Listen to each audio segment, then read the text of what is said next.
puede ser nuevo para uno y confirmado para otros. Pero antes de iniciar la parte que nos corresponde hoy en el programa, vamos a encomendarnos a Dios Todopoderoso y a su Santo Espíritu para que Él sea quien ponga en mi boca, en nuestra boca, lo que debemos decir a esos televidentes del programa de hoy. Señor, Dios Todopoderoso, aquí estamos frente a ti con el propósito de que tú nos uses como instrumento tuyo para llevar el mensaje de este día, que sirva para fortalecer la mente de los que creen en ti, Señor, para ayudarle a crecer espiritualmente y que cada día te conozcan más y que cada día estén cerca de ti. Te lo pedimos en el nombre de Jesús. Amén. Después de encomendarnos, el tema que tenemos para hoy es el arrepentimiento. El tema de hoy es el arrepentimiento. Le pedimos al televidente que es importante que tenga en qué anotar, porque cada una de las partes que en este programa nosotros exteriorizamos siempre están avaladas en las citas bíblicas, y por eso lo hacemos de manera pausada para que tengan tiempo de poder escribir y anotar las citas bíblicas que le damos aquí para que confirmen en su Biblia lo que aquí estamos diciendo. El arrepentimiento. De acuerdo al diccionario español, nos dice que el arrepentimiento es sentir pesar cuando algo se ha hecho. Sencillamente, esa es la definición que tiene el diccionario español. Pero en el diccionario bíblico nos dice que arrepentimiento es un cambio de actitud y de propósito en nuestra vida diaria. Un cambio de actitud y de propósito en nuestra vida diaria. De acuerdo al diccionario español, en el momento que Satanás le lleva a la mente de alguien la tentación para que haga o diga algo contrario a lo que Dios establece, si esa persona no rechaza esa tentación en su mente, sino que la retiene, la acaricia y la mantiene ahí hasta que llegue el momento de ejecutar lo que Satanás quiere. Entonces, en ese momento, él se encarga de fortalecer en la mente de esa persona el hecho de que va a cometer. Después que la persona comete el hecho, comienza en su mente a decir lo siguiente: ¿qué hice? ¿Por qué lo hice? ¿Por qué me dejé llevar? ¿Qué cosa es que he hecho? No debí hacerle caso a fulano. ¿Qué dirá fulano cuando lo sepa? ¿Qué dirá la gente? Ahora van a hablar en mal de mí.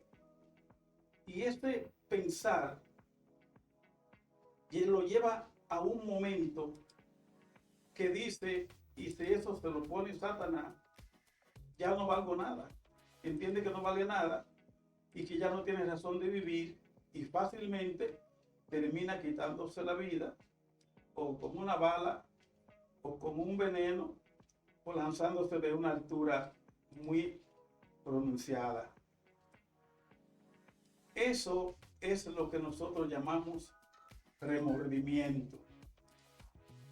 Pero cuando vamos de acuerdo al diccionario bíblico, si la persona cae en pecado, es lógico que llega un momento que en su mente vienen las mismas preguntas. Sin embargo, esa persona, si es creyente en Dios, esa persona lo que hace es que busca ayuda. Esa persona lo que hace es que busca la forma de que alguien le ayude. Se aferra a la palabra de Dios, se aferra a una persona que le puede ayudar y comienza a buscar, a mostrar una necesidad del perdón de Dios. Llega un momento en que se acerca de tal manera que puede ir incluso a alojarse en una determinada congregación religiosa, y así continúa aferrándose a la palabra de Dios de manera tal que Satanás ya no puede llevarlo a la muerte repentina y mucho menos a la condenación eterna. Por eso, una cosa es lo que el creyente hace y otra cosa es lo que hace la persona que no tiene la palabra en su mente, que no tiene sencillamente el amor de Dios en su cerebro. Por eso, nosotros entendemos que es necesario y exhortamos a la persona que cuando a tu mente llega la tentación satánica, acude a la palabra de Dios, que ahí te va a fortalecer. La palabra de Dios tiene poder contra Satanás. Nosotros solo no podemos resistir a Satanás sin el poder de la palabra de Dios. No es posible. Por eso, los que lo han visto y lo han leído, ven que en el Salmo 34, en su versículo 7, dice que el ángel de Jehová acampa alrededor de quienes, de los que le temen a Dios y lo defiende. Lo que significa que si tú crees a ese Dios, si tú eres una persona que entiende que necesita la presencia de Dios en tu vida, necesariamente, Satanás no puede actuar sobre ti con la fortaleza que lo haría con una persona que no cree.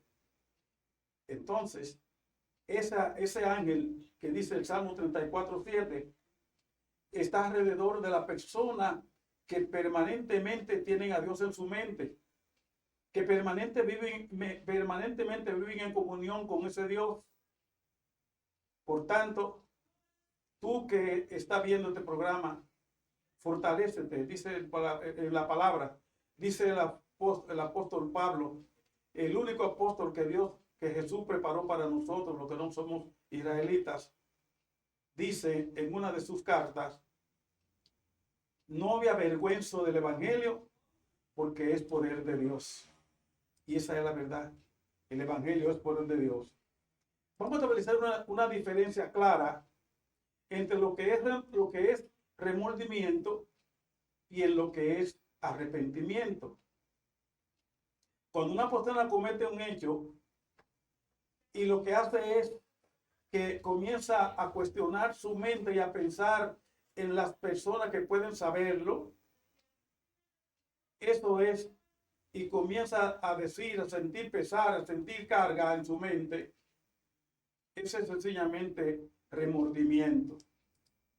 Sin embargo, y de acuerdo al diccionario bíblico, el arrepentimiento no es más que un cambio, un deseo de cambiar de vida.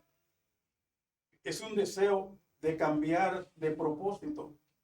Es un deseo de buscar la ayuda de Dios. El arrepentimiento es cuando la persona siente dolor y tristeza de haber ofendido a Dios, de haber estado enemistado con Él, porque el pecado nos enemista con Dios, nos separa de su presencia. Por eso fue que Dios sacó a Adán del huerto, del Edén, porque cometió el pecado y nosotros lo heredamos. Si Adán no se hubiera llevado de las insinuaciones de Satanás, no hubiera perdido la libertad, la relación con ese Dios que lo creó. Esa es la diferencia. El de remordimiento, llega un momento que si se le presenta la oportunidad, vuelve a hacer lo mismo y vuelve a caer y siempre sigue con este remordimiento, pero haciendo lo mismo. Pero el arrepentido busca todos los medios, busca toda la forma de no volver a caer.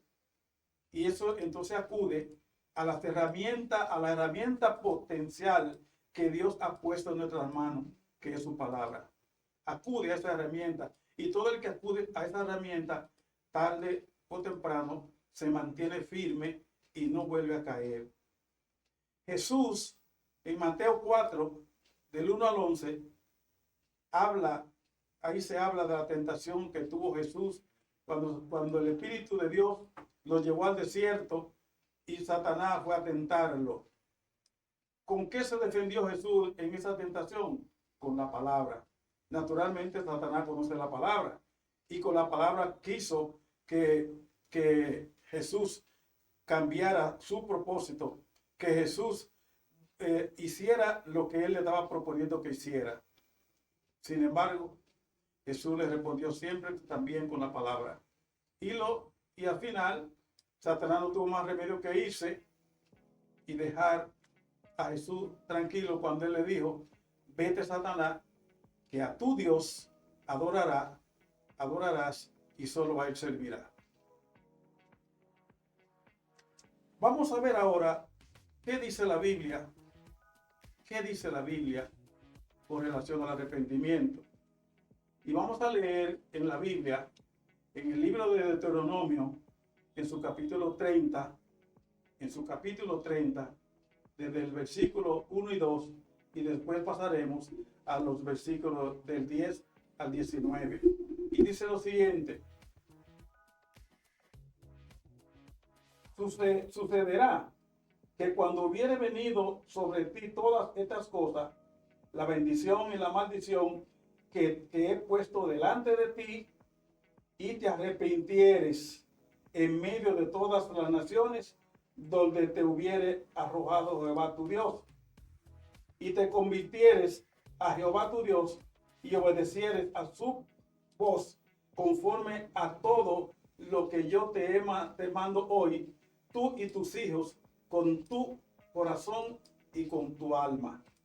Pasamos al versículo 10 y dice lo siguiente: cuando obedeciere a la voz de Jehová tu Dios para guardar sus mandamientos y sus estatutos escritos en este libro de la ley, cuando te convirtieres a Jehová tu Dios con todo tu corazón y con toda tu alma, porque este mandamiento que yo te ordeno hoy no es demasiado difícil para ti, ni está lejos. No está en el cielo para que digas: ¿quién subirá por nosotros al cielo y nos lo traerá y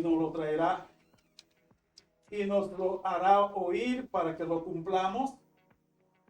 Ni está al otro lado del mar para que diga: ¿quién pasará por nosotros el mar para que nos lo traiga y nos los haga oír y lo podamos cumplir? Porque muy cerca está de ti la palabra en tu boca y en tu corazón, para que la cumplas. Mira, yo he puesto delante de ti hoy la vida y el bien, la muerte y el mal, porque yo te mando hoy que ames a Jehová tu Dios, que andes en sus caminos y guardes sus mandamientos, sus estatutos y sus decretos, para que viva y sea multiplicado, y Jehová tu Dios te bendiga en la tierra a la cual entra para tomar posesión de ella. Mas si tu corazón se apartare y no oyere y te dejare extraviar y te inclinare a dioses ajenos y les sirviere, yo les protesto hoy que de cierto perecerán. No prolongarán sus días sobre la tierra donde van pasando el Jordán para entrar en posesión de ella. Y en el 19, ponga atención a lo que dice: a los cielos y a la tierra llamo por testigo hoy contra ustedes, que le he puesto delante la vida y la muerte, la bendición y la maldición. Escoge, pues la vida, para que vivas tú y tu descendencia. Cuando estamos leyendo esta parte del libro de Deuteronomio en el Antiguo Testamento,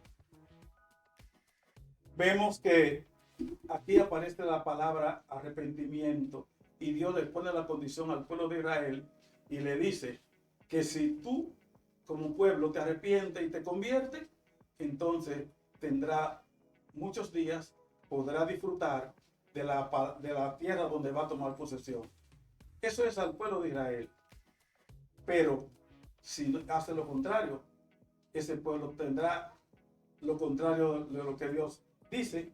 Y por cierto, la gran mayoría de ese pueblo lo tuvo porque casi nunca cumplió lo que Dios le ordenó.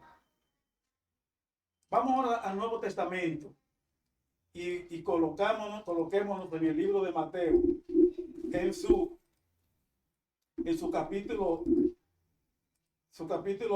3, versículo 8. Y dice lo siguiente, el capítulo 3, versículo 8 de Mateo, dice lo siguiente: cuando los fariseos fueron a bautizarse, y los saduceos, que en principio no creían las enseñanzas de Jesús y que no tampoco cumplían lo que Dios mandaba en la ley, Juan el Bautista bautizaba en el río Jordán a todo el que iba de Jerusalén y las ciudades que estaban alrededor del Jordán. Y él se extrañó cuando vio que saduceos y fariseos fueron a bautizarse. Y él le dijo: generación de víbora, ¿quién le ha dicho a ustedes que tienen que huir de la ira venidera? ¿Quién le ha dicho que tienen que huir del castigo que le viene? Entonces le dice: hagan fruto de arrepentimiento. Hagan fruto de arrepentimiento. Y entonces, ese mismo Juan predicaba en el Jordán, en el desierto, predicaba la palabra básica de todo creyente: arrepiéntanse porque el reino de los cielos se ha acercado. Esa fue la prédica de Juan en el desierto. Arrepiéntanse porque el reino de los cielos se ha acercado. Pero después de la muerte de Juan y ya Jesús comenzando su ministerio, eso está en el libro de Mateo, en su capítulo 4, versículo 17. Lo repito para que puedan anotarlo. Capítulo 4 de Mateo, versículo 17. La primera frase que Jesús pronunció cuando comenzó a predicar el evangelio para desarrollar su ministerio fue la misma que Juan decía antes que él: arrepiéntanse porque el reino de los cielos se ha acercado. Por eso hay que tener muy claro que el arrepentimiento es la base de todo creyente. Si no hay arrepentimiento, no puede haber acercamiento de Dios. No se puede disfrutar de la gracia ni de la presencia de Dios. Por eso, mucha gente se le escucha decir: yo estoy con Dios. Y no está malo que lo diga. No está malo que lo diga. Yo estoy con Dios. Ahora, lo que habría que averiguar es si Dios está con él. Porque yo recuerdo un señor allá en mi campo donde yo vivía, que él decía: fulana es mi novia. Pero esa fulana no lo sabía. El noviazgo él lo vivía solo. Y la tal novia no sabía que él era su novio. Así pasa con muchas personas. Decir yo estoy con Dios no es decirlo de boca, es decirlo con los hechos. Y por eso es que la base de todo hijo de Dios, de todo acercamiento a Dios, es sencillamente el arrepentimiento. Vamos a ver qué dice el apóstol Lucas, el evangelista Lucas, en su capítulo 24, su último capítulo de su libro, a partir del versículo 41 al 47. Y leemos de la manera siguiente, repito, Lucas capítulo 24 a partir del versículo 41 hasta el 47. Y como todavía ellos de gozo no lo creían, eso es después de la resurrección de Cristo, y estaban maravillados, les dijo, ¿tienen aquí algo de comer? Entonces le dieron parte de un pez asado y un panal de miel. Y él lo tomó y comió delante de ellos. Y les dijo, estas son las palabras que le hablé estando aún con ustedes, que era necesario que se cumpliera todo lo que estaba escrito de mí en la ley de Moisés, en los profetas y en los salmos. Entonces les abrió el entendimiento para que comprendieran las escrituras y les dijo, así está escrito, y así fue necesario que el Cristo padeciese y resucitase de los muertos al tercer día. Y oigan ahora el versículo 47 con lo que dice, y que se predicara en su nombre el arrepentimiento y el perdón de pecado en todas las naciones, comenzando desde Jerusalén. Por eso vemos cómo el mismo Jesús en más de 2 ocasiones habló del arrepentimiento. Y esa fue su primera frase, el arrepentimiento. Necesariamente nosotros necesitamos arrepentirnos para poder acercarnos a Dios si aún nuestra vida sigue enmarcada dentro de la vida pecaminosa. También vemos en el libro de los Hechos, en su capítulo 5, versículo del 30 al 32, dice lo siguiente. El Dios de nuestro Padre levantó a Jesús, a quien ustedes mataron colgado de un madero. A este Dios ha exaltado con su diestra por príncipe y salvador, para dar a Israel, oigan bien, para dar a Israel arrepentimiento y perdón de pecado. Arrepentimiento y perdón de pecado. ¿Qué quiere decir eso? Que sencillamente la resurrección de Cristo, la resurrección de Jesús, realmente el Dios Padre la hizo para que el pueblo de Israel y más tarde nosotros los gentiles, a quienes ellos nos llamaban los gentiles, también recibiéramos la salvación por medio de él. Y lo dice en el libro de Juan, en su capítulo 3, versículo 16, que por amor al mundo, Dios envió a Jesús para que todo aquel que cree no se pierda. Y que vino para que todo el que cree sea salvo, pero por medio de él, por medio de Jesús. Y él lo repite en Juan 14:6. Yo soy la verdad del camino y la vida, y nadie viene al Padre sino por mí. De manera que él es el canal, él es el mediador ante nosotros y el Dios Padre. Y decimos el Dios Padre porque en la primera epístola de Juan, en su capítulo 5, versículo 10, versículo 7, dice que en el cielo son 3 los que dan testimonio. El Padre. En el cielo son 3 los que dan testimonio. El Padre, el Verbo y el Espíritu Santo. ¿El Verbo quién es? Jesús. Jesús es el mediador, es el Salvador. Por medio de él es que nosotros podemos sentir la salvación en la medida que llega a nosotros el arrepentimiento. Y por último, vamos a cerrar el programa de hoy. Vamos a cerrar el programa de hoy con algo que realmente quiero que le pongan mucha atención.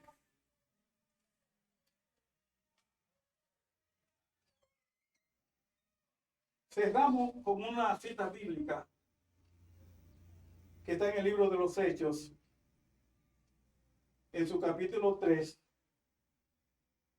del 30 al 32. Mucha gente dice que no se arrepiente porque está muy joven, porque todavía piensa que no se va a morir y que le queda mucho por vivir, que no se va a morir ahora. Sin embargo, la muerte no tiene edad, la muerte no tiene color, la muerte no tiene posición social, la muerte siempre es sorpresa. Aún para los que están enfermos, la muerte es sorpresa. Por eso se ha acuñado un refrán que dice que el que está enfermo se alivia para morirse. Y de repente, fulano que se comió una sopa anoche y fulano que se bebió un jugo anoche habló conmigo con mucha fuerza y me dio una serie de cosas y ya por la mañana fulano está muerto. La muerte siempre es sorpresa.